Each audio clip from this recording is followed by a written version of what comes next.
लोग कहते हैं कि ये हवेली सालों से खाली है, लेकिन जो लोग ध्यान से देखें उन्हें महसूस होता है कि अंदर कोई अब भी घूम रहा है। 3 दोस्त सिर्फ जिज्ञासा की वजह से वहां पहुंचे। शुरुआत में सब मजाक था, लेकिन जैसे जैसे वे करीब आते गए, ठंडी हवा उनके चेहरों से टकराई और दिल में अजीब सी घबराहट बढ़ने लगी। जैसे ही पुराने दरवाजे को खोला, चर चर की आवाज ने सन्नाटे को चीर दिया।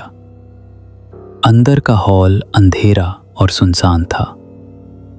जमीन पर धूल जमी हुई थी, टूटा फूटा फर्नीचर बिखरा पड़ा था और दीवारों पर जाले लटक रहे थे।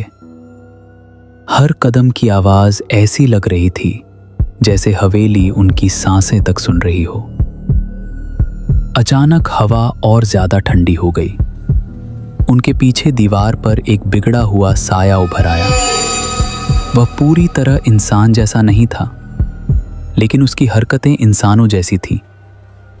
किसी में इतनी हिम्मत नहीं थी कि पीछे मुड़कर देख सके।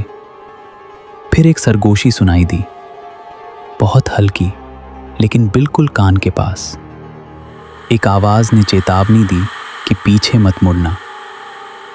उस पल डर ने उनके शरीर को जकड़ लिया। साए दीवारों पर रेंगने लगे और हॉल और भी ज्यादा अंधेरा हो गया। हॉल के बीच एक पुरानी लकड़ी की रॉकिंग चेयर अपने आप हिलने लगी, धीरे धीरे, चर चर की आवाज के साथ। उस कुर्सी के नीचे जमीन पर लाल रंग में कुछ लिखा हुआ दिखाई दिया, जिसे देखकर उनकी रूह तक कांप उठी। अब और सहन नहीं हुआ। घबराहट ने उन्हें मजबूर कर दिया। तीनों भागने लगे।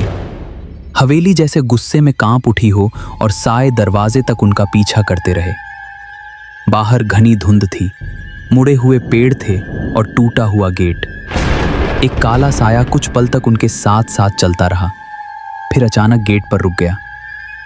उन्होंने पीछे मुड़कर नहीं देखा। वे उस हवेली से बचकर भाग निकले और फिर कभी वापस नहीं आए। दोस्तों, ऐसी डरावनी कहानियों के लिए चैनल को सब्सक्राइब करें और अगर आपके साथ भी कभी कुछ ऐसा हुआ हो तो कमेंट में जरूर बताइए।